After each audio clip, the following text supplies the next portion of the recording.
வணக்கம். செந்தணலின் பிரதான செய்திகள். விரிவான செய்திகளுக்கு முன் தலைப்புச் செய்திகள்.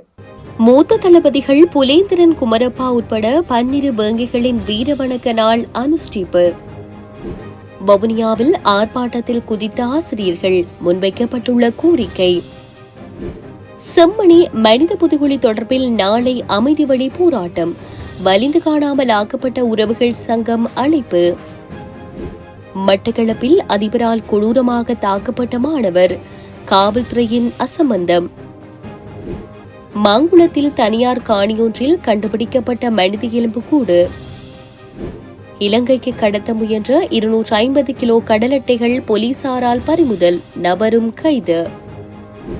பாக் ஜலசந்தியை நீந்தி கடந்து மாற்றுத்திறனாளி சிறுவன் சாதனை. யாழில் குத்திக் கொல்லப்பட்ட கடை உரிமையாளர், மதுபோதையில் இளைஞர்களின் அடாவடி. நேருக்கு நேர் மோதிய வாகனங்கள், 3 பலி, சாரதி கைது. உக்ரைனில் தொடரூந்தில் ரஷ்ய ராணுவத்தின் கொடூர தாக்குதல், கொந்தளித்த செலன்ஸ்கி. தொடர்வன விரிவான செய்திகள். மூத்த தளபதிகள் புலேந்திரன் குமரப்பா உட்பட 12 வேங்கைகளின் வீரவணக்க நாள் இன்று தமிழ் தேசிய பேரவையினரால் அனுஷ்டிக்கப்பட்டுள்ளது. வல்வெட்டித்துறையில் அமைந்துள்ள அவர்களது நினைவு தூபிக்கு முன்பாக குறித்த நினைவேந்தல் நிகழ்வு முன்னெடுக்கப்பட்டுள்ளது. தமிழீழ கடற்பரப்பில் வைத்து கைது செய்யப்பட்டு யாழ் மாவட்டம் பலாலி படைத்தளத்தில் தடுத்து வைக்கப்பட்டிருந்த தமிழீழ விடுதலை புலிகள் இயக்க போராளிகளை கொழும்பிற்கு கொண்டு செல்வதற்கு ஸ்ரீலங்கா அரசு முயன்றபோது அதற்கு இந்திய படைகள் ஒத்துழைப்பு வழங்கிய நிலையில் 5/10/1987 அன்று புலேந்திரன் குமரப்பா, அப்துல்லா, நளன், மிரேஸ், பழனி, கரண், ரகு, அன்பழகன், தவக்குமார், ஆனந்தகுமார், ரெஜினோல்ட் ஆகிய அந்த 12 வேங்கைகளும் சயனைட் உட்கொண்டு உயிரிழந்த 38ஆம் ஆண்டு வீரவணக்க நாளொன்றாகும். குறித்த நினைவேந்தல் நிகழ்வில் தமிழ் தேசிய மக்கள் முன்னணியின் தலைவரும் நாடாளுமன்ற உறுப்பினரும் ஆகிய கஜேந்திரகுமார் பொன்னம்பலம், முன்னாள் நாடாளுமன்ற உறுப்பினர் செல்வராஜா கஜேந்திரன், தமிழ் தேசிய கட்சியின் பொதுச் செயலாளரும் முன்னாள் நாடாளுமன்ற உறுப்பினரும் ஆகிய MK சிவாஜிலிங்கம் மற்றும் கட்சி உறுப்பினர்கள், பொதுமக்கள் கலந்து கொண்டிருந்தமை குறிப்பிடத்தக்கது. தமிழ் மக்களுடைய விடுதலைக்காக தங்களை அர்ப்பணித்து போராடிய மாவீரர்களான குமரப்பா, புலேந்திரன் உள்ளிட்ட 12 வேங்கைகளுடைய 38வது ஆண்டு நினைவேந்தல் நிகழ்விலே நாங்கள் கலந்து கொண்டிருக்கின்றோம். 38 வருடங்களுக்கு முன்னர் இந்திய வல்லரசு இலங்கை அரசோடு ஒரு ஒப்பந்தம் ஒன்றை செய்து கொண்டது. அந்த ஒப்பந்தம் தமிழ் மக்களுக்கான இனப்பிரச்சினை தீர்வு என்ற அடிப்படையிலே செய்து கொள்ளப்பட்ட ஒரு ஒப்பந்தம். அந்த ஒப்பந்தத்தை தொடர்ந்து தேசிய தலைவர் பிரபாகரன் அவர்களை புதுடில்லிக்கு அழைத்த இந்திய வல்லரசு, இந்தியாவினுடைய அப்போதைய பிரதமர் ராஜீவ்காந்தி அவர்கள் ஒரு வாக்குறுதியை கொடுத்திருந்தார். தமிழ் தேசத்தினுடைய பாதுகாப்பை அவர்கள் பொறுப்பேற்றிருந்தார்கள். அதே நேரத்திலே தமிழ் தேசத்தில் ஒரு இடைக்கால நிர்வாகம் ஒன்று ஏற்படுத்தி தரப்படும் என்கின்ற ஒரு வாக்குறுதியும் வழங்கப்பட்டிருந்தது. அதே போன்று இங்கே சிவாஜிலிங்க மன்னன் அவர்கள் குறிப்பிட்டது போன்று அந்த ஆயுத போராட்டத்தில் ஈடுபட்ட அந்த போராட்ட அமைப்பினுடைய அந்த உறுப்பினர்களுக்கான பாதுகாப்புகள் உறுதிப்படுத்தப்படும் என்ற உத்தரவாதங்களும் கொடுக்கப்பட்டிருந்தது. இந்த வேளையிலே அந்த ஒப்பந்தத்தை தொடர்ந்து இந்திய படைகள் இந்த மண்ணிலே காலடி வைத்து நின்ற போது குமரப்பா, புலேந்திரன் உள்ளிட்ட 12 வேங்கைகள் கடலிலே பயணம் செய்து கொண்டிருந்த பொழுது, அப்பொழுது விடுதலை புலிகளுடைய கடல் அணிக்கு பெயர் கடல்புறா என்று பெயரிடப்பட்டிருந்தது. அந்த கடல்புறா அணியொன்று கடலிலே பயணம் செய்து கொண்டிருந்த பொழுது, நிராயுத பாணிகளாக பயணம் செய்து கொண்டிருந்த பொழுது ஸ்ரீலங்கா படைகளால் அவர்கள் கைது செய்யப்பட்டார்கள். கைது செய்யப்பட்டவர்களை விடுவித்திருக்க வேண்டிய இந்திய வல்லாதிக்கம்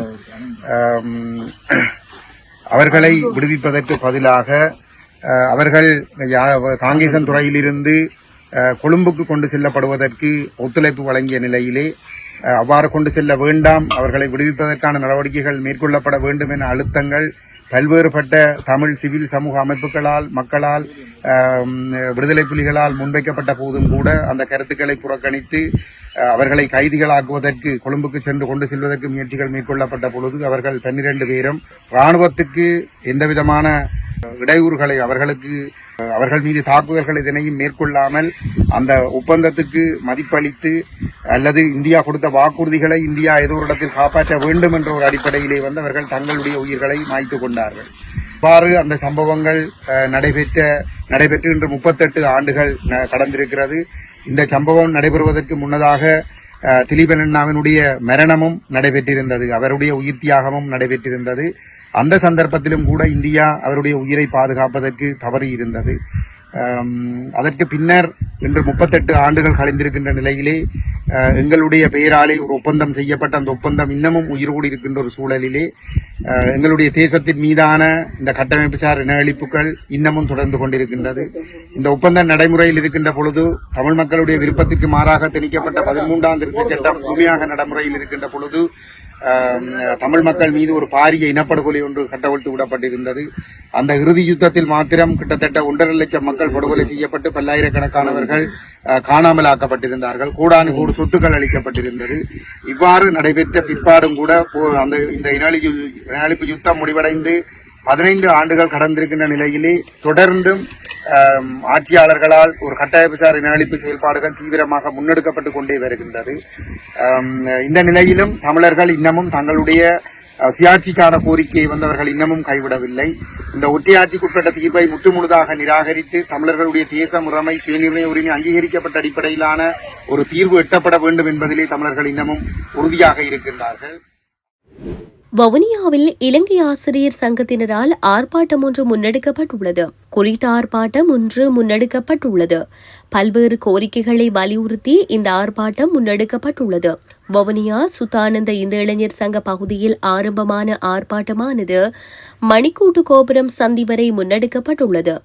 ஆர்ப்பாட்டத்தில் ஈடுபட்டவர்கள் சுபோதினி அறிக்கையின் நிலுவைச் சம்பளத்தை வழங்கு, தரமான கல்விக்கு வளங்களை சரியாக பகிர்ந்தளி, கல்வியில் அரசியல் தலையீட்டை நிறுத்து, பயங்கரவாத தடை சட்டத்தை ஒளி மற்றும் அதிபர் ஆசிரியர்களை வீதியில் நிறுத்தாதே போன்ற கோஷங்களை முன்வைத்து பதாதைகளை ஏந்தி ஆர்ப்பாட்டத்தில் ஈடுபட்டமை குறிப்பிடத்தக்கது.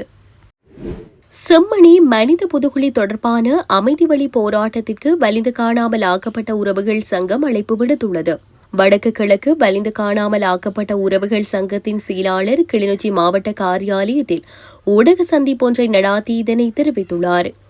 இது தொடர்பில் அவர் மேலும் தெரிவிக்கையில், நாளை யாழ் மாவட்டத்தின் பேருந்து நிலையத்தின் முன்பாக செம்மணி புதுகுழி அகழ்வு தொடர்பான அமைதி வழி போராட்டம் ஒன்றை மேற்கொள்ள உள்ளனர். இந்த போராட்டத்திற்கு அனைத்து சமூக மட்ட அமைப்புகள், சர்வமத அமைப்புகள், சிவில் அமைப்புகள் மற்றும் அரசியல் கட்சி சார்ந்த அனைவரையும் எமது போராட்டத்தை பலன் சேர்க்கும் வகையில் இணைந்து கொள்ளுமாறு கோரிக்கை விடுத்துள்ளனர். மட்டக்களப்பில் பாடசாலை மாணவர் ஒருவர் அதிபரினால் கொடூரமாக தாக்கப்பட்டுள்ளார். காத்தான்குடி யாமையுல்லாபுரியின் வித்தியாலயத்தில் 5ஆம் தரத்தில் கல்வி கற்று வரும் மாணவர் ஒருவரே இவ்வாறு தாக்குதலுக்கு உள்ளாகியுள்ளார். குறித்த சம்பவம் கடந்த வெள்ளிக்கிழமை இடம்பெற்றுள்ளது. சம்பவம் தொடர்பில் மேலும் தெரிய வருகையில், தாக்குதலுக்குள்ளான மாணவருக்கும் மற்றும் அதே வகுப்பில் கல்வி கற்று வரும் மற்றொரு மாணவருக்கும் இடையே மோதல் ஏற்பட்டுள்ளது. இதையடுத்து மோதலில் ஈடுபட்ட 2 மாணவிகளும் அதிபரிடம் அழைத்து செல்லப்பட்டுள்ளனர். தாக்குதலில் ஈடுபட்டவர்களில் ஒரு மாணவர் ஆசிரியர் ஒருவரின் மகன் என தெரிவிக்கப்படுகின்றது. இந்த நிலையில் தன்னை அடித்துவிட்டதாக ஆசிரியரின் மகன் மற்றைய மாணவர் மீது குற்றச்சாட்டை முன்வைத்துள்ளார். இதன் பின்பு முழு விபரத்தையும் கேட்டறியாமல் உடனே அதிபர் மற்றைய மாணவரை கொடூரமாக தாக்கியுள்ளார். மாணவரின் பின்தலையில் பொல்லு போன்ற ஒன்றினால் மிகவும் பலமாக தாக்கியதாக தெரிவிக்கப்படுகின்றது. அத்துடன் கை மற்றும் கால்களிலும் தாக்கப்பட்டுள்ள நிலையில் மாணவருக்கு பலத்த காயம் ஏற்பட்டுள்ளது. இருப்பினும் இதனை உடனடியாக வீட்டில் தெரிவிக்காத மாணவன் தன்னால் வலி தாங்க முடியாத நிலையில் பெற்றோரிடம் நடந்தவற்றை தெரிவித்துள்ளார். அத்துடன் தாக்குதலுக்குள்ளான அன்றிரவு மாணவருக்கு மிகவும் காய்ச்சல் ஏற்பட்டுள்ளது. இதையடுத்து வைத்தியசாலையில் மாணவரை அனுமதித்த பெற்றோர் சம்பவம் தொடர்பில் காவல்துறையில் முறைப்பாடு அளித்துள்ளனர். சம்பவம் இடம்பெற்ற அன்றே காவல்துறையில் முறைப்பாட்டை முன்வைத்தும் தற்போது வரை எவ்வித நடவடிக்கையும் எடுக்கப்படவில்லை என பாதிக்கப்பட்ட மாணவரின் பெற்றோர் குற்றம் சாட்டியுள்ளமை குறிப்பிடத்தக்கது. முல்லைத்தீவு மாவட்டத்தின் மாங்குளம் நகர் பகுதியில் உள்ள தனியார் காணியொன்றில் வைத்து மனித எலும்பு கூடு ஒன்று அடையாளம் காணப்பட்டுள்ளது. காணியின் ஒரு பகுதி பற்றை காடாக காணப்பட்டுள்ளதுடன் குறித்த பகுதியில் நபர் ஒருவர் உயிரிழந்து பல நாட்கள் ஆகிய நிலையில் எலும்புக்கூடு மாத்திரம் காணப்பட்டுள்ளது. நேற்றைய தினம் மாலை குறித்த பகுதிக்கு சென்ற நபர் ஒருவர் இதனை அவதானித்து மாங்குளம் காவல்துறையினருக்கு தகவல் வழங்கியுள்ளார். இதனைத் தொடர்ந்து சம்பவ இடத்திற்கு விரைந்த மாங்குளம் காவல்துறையினர் குறித்த இடத்தை குற்றப்பிரதேசமாக அடையாளப்படுத்தி விசாரணைகளை ஆரம்பித்துள்ளனர். இந்நிலையில் இன்று காலை குறித்த இடத்திற்கு வருகை தந்த தடயவியல் ஆய்வுக் குழுவினர் சோதனை நடவடிக்கைகளை மேற்கொண்டு வருகின்றனர். குறித்த இடத்தில் வைத்து மண்டியோடு மனித எலும்புகள், சிறுதொகை பணம், விஷ மருந்து மற்றும் ஆடிகள் என்பன கண்டுபிடிக்கப்பட்டுள்ளன. இந்த நபரின் அடையாளம் மற்றும் மரணம் தொடர்பான மேலதிக விசாரணைகளை மாங்குளம் காவல்துறையினர் மேற்கொண்டு வருகின்றமை குறிப்பிடத்தக்கது. இலங்கைக்கு கடத்துவதற்காக ராமநாதபுரம் அருகே தடை செய்யப்பட்ட இந்திய மதிப்பில் 10 லட்சம் ரூபாய் மதிப்புள்ள 250 கிலோ பதப்படுத்தப்பட்ட கடலட்டைகளை பறிமுதல் செய்த கியூ பிரிவு போலீசார் நபர் ஒருவரையும் கைது செய்துள்ளனர். ராமநாதபுரம் சக்கரக்கோட்டை நகராட்சி குப்பை கிடங்கு பகுதியில் இலங்கைக்கு கடத்துவதற்காக கடலட்டைகள் பதப்படுத்தி வருவதாக கியூ பிரிவு ஆய்வாளர் ஜானகி கிடைத்த தகவலின் அடிப்படையில் நேற்றிரவு கியூ பிரிவு போலீசார் அப்பகுதியில் தீவிர சோதனை நடத்தினர். அப்போது நகராட்சி குப்பை கிடங்கு அருகே குடோன் அமைத்து அதில் தமிழக அரசால் தடை செய்யப்பட்ட கடலட்டைகளை பதப்படுத்தி வந்தனர். இதனை கண்ட கியூ பிரிவு போலீசார் கடல் அட்டைகளை பதப்படுத்திய கும்பலை மடக்கி பிடிப்பதற்காக சுற்றி வளைத்த நிலையில் தேவிப்பட்டணத்தை சேர்ந்த ஒருவர் மட்டும் பிடிபட்ட நிலையில் அங்கிருந்த மூவர் தப்பியோடினர். இந்நிலையில் அவரிடம் நடத்திய விசாரணையில் தடை செய்யப்பட்ட கடல் அட்டைகளை தேவிப்பட்டினத்தில் இருந்து வாங்கி வந்து சக்கரக்கோட்டை குப்பை கிடங்கு அருகே உள்ள குடோனில் பதப்படுத்தி பின்கடல் வழியாக இலங்கைக்கு கடத்த திட்டமிடப்பட்டிருந்தது தெரியவந்தது. இதையடுத்து அந்த குடோனில் இருந்த இந்திய மதிப்பில் 10 லட்சம் ரூபாய் மதிப்பிலான 250 கிலோ பதப்படுத்தப்பட்ட கடலட்டைகள் மற்றும் கடலட்டைகளை பதப்படுத்தப்படும் பொருட்கள் உள்ளிட்டவற்றை கியூ பிரிவு போலீசார் பறிமுதல் செய்து ராமநாதபுரம் வனத்துறை அலுவலகத்தில் ஒப்படைத்தனர். ராமநாதபுரம் புறநகர் பகுதியில் கடலட்டைகளை பதப்படுத்தி இலங்கைக்கு கடத்த பதுக்கி வைக்கப்பட்டிருந்த சம்பவம் அப்பகுதியில் பெரும் பரபரப்பை ஏற்படுத்தியுள்ளது. இயலாமைக்கும் சாதனைக்கும் உள்ள தூரத்தை நீந்தி கடந்து சாதனை படைக்க வேண்டுமென்ற லட்சியத்துடன் முழங்காலுக்கு கீழே பாதிக்கப்பட்ட மாற்றுத்திறனாளியான 12 வயது சிறுவன் புவி ஆற்றல் எடுத்த முயற்சி வெற்றியை கொடுத்துள்ளது. குறித்த சிறுவன் இலங்கை தலைமன்னாரில் இருந்து தனுஷ்கோடி வரையிலான பாக் ஜலசந்தி கடலை 9:11 நீந்தி கடந்து சாதனை படைத்துள்ளார். பாக் ஜலசந்தி கடல் பகுதி தமிழகத்தையும் இலங்கையையும் பிரிக்கும் நீரிணையாகும். இதுவரை 30க்கும் மேற்பட்டோர் பாக் ஜலசந்தியை தனியாக நீந்தி கடலில் சாதனை படைத்துள்ளனர். இவர்களில் பெரும்பாலானோர் இலங்கையின் தலைமன்னாரிலிருந்து இந்தியாவின் தனுஷ்கோடிக்கு அல்லது தனுஷ்கோடியிலிருந்து தலைமன்னாருக்கு நீந்தி சென்றவர்கள். இது தவிர மேலும் சிலர் குழுவாக ரிலே மற்றும் மரத்தான் முறையில் பாக் ஜலசந்தி கடலை நீந்தி கடந்துள்ளனர். இந்நிலையில் சென்னை முகப்பேர் மேற்கு பகுதியைச் சேர்ந்த பெரியார் செல்வன் பத்மபிரியா தம்பதியினரின் 12 வயதான புவி ஆற்றல் என்ற சிறுவன் முகப்பேர் பகுதியில் உள்ள தனியார் பள்ளியில் 8ஆம் வகுப்பு பயின்று வருகிறார். முழங்காலுக்கு கீழே பாதிக்கப்பட்ட குறித்த மாற்றுத்திறனாளி சிறுவன் கடந்த 2022ஆம் ஆண்டு சென்னை செனாய் நகரில் உள்ள தமிழ்நாடு விளையாட்டு மேம்பாட்டு ஆணையத்தின் வழிகாட்டுதலோடு தன்னுடைய நீச்சல் பயிற்சியை தொடங்கினார். இந்நிலையில் இலங்கை தலைமன்னாரில் இருந்து இன்று சனிக்கிழமை அதிகாலை 2:45க்கு கடலில் குதித்து நீந்த தொடங்கி மதியம் 12 மணியளவில் தனுஷ்கோடி சென்றடைந்தனர். இவர் தலைமன்னாரில் இருந்து தனுஷ்கோடி வரை 9 மணி நேரம் 11 நிமிடத்தில் நீந்தி கடந்தார்.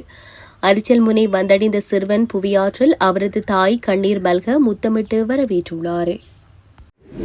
யாழில் கத்திக்குத்துக்கு இலக்காகி நபர் ஒருவர் உயிரிழந்துள்ளார். குறித்த சம்பவம் சுன்னாகம் காவல் பிரிவுக்குட்பட்ட ஏழாலை கிழக்கு பகுதியில் இடம்பெற்றுள்ளது. சம்பவத்தில் ஏழாலை கிழக்கு பகுதியைச் சேர்ந்த சிங்காரவேல் தானவன் எனும் 35 வயதுடைய நபர் ஒருவரே உயிரிழந்துள்ளார். சம்பவம் தொடர்பில் மேலும் தெரிய வருகையில் உயிரிழந்த நபரின் கடைக்கு மதுபோதையில் வருகை தந்த 2 இளைஞர்கள் மிக்சர் தருமாறு கேட்டுள்ளனர். இந்த நிலையில் மிக்சருக்குரிய பணத்தை தருமாறு கடை உரிமையாளர் கேட்டபோது இளைஞர்களுக்கும் மற்றும் கடை உரிமையாளருக்கும் வாய்த்தர்க்கம் ஏற்பட்டுள்ளது. இதன்போது கடை உரிமையாளர் மீது இளைஞர்கள் கத்திக்குத்து தாக்குதலை மேற்கொண்டுள்ளனர். இதையடுத்து கடை உரிமையாளர் சம்பவ இடத்திலேயே உயிரிழந்துள்ளார். உயிரிழந்தவரின் சடலம் தற்போது தெல்லிப்பளை ஆதார வைத்தியசாலையில் வைக்கப்பட்டுள்ளது. சம்பவத்துடன் தொடர்புடைய 2 சந்தேக நபர்களையும் சுன்னாகம் காவல்துறையினர் கைது செய்துள்ளனர். சம்பவம் தொடர்பான மேலதிக விசாரணைகளை சுன்னாகம் காவல்துறையினர் மேற்கொண்டு வருகின்றமை குறிப்பிடத்தக்கது. லொரி ஒன்று இலங்கை போக்குவரத்து சபை பேருந்துடன் மோதியதில் 3 பேர் உயிரிழந்துள்ளதாக காவல்துறையினர் தெரிவித்துள்ளனர். இந்த விபத்து நாரமல குருநாகல் வீதியின் நாரமல நகருக்கு அருகில் இன்று அதிகாலை இடம்பெற்றுள்ளது. உயிரிழந்தவர்கள் பொலனருவியைச் சேர்ந்த 41, 80 மற்றும் 82 வயதுடையவர்கள் என தெரிய வந்துள்ளது.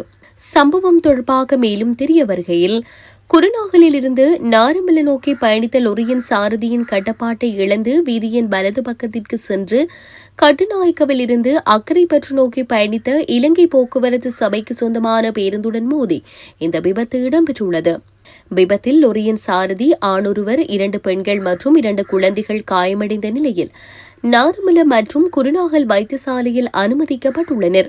இதன்போது லொரியின் சாரதி ஆணொருவர் மற்றும் பெண்ணொருவருமாக 3 உயிரிழந்ததாக காவல்துறையினர் தெரிவிக்கின்றனர். குறித்த லொரியில் பயணித்த 40 வயதுடைய பெண், 16 மற்றும் 9 வயதுடைய 2 சிறுமிகள் இன்னும் குருநாகல் வைத்தியசாலையில் சிகிச்சை பெற்று வருகின்றனர். சடலங்கள் நாரமல மற்றும் குருநாகல் வைத்தியசாலைகளின் பிரேத அறைகளில் வைக்கப்பட்டுள்ளன.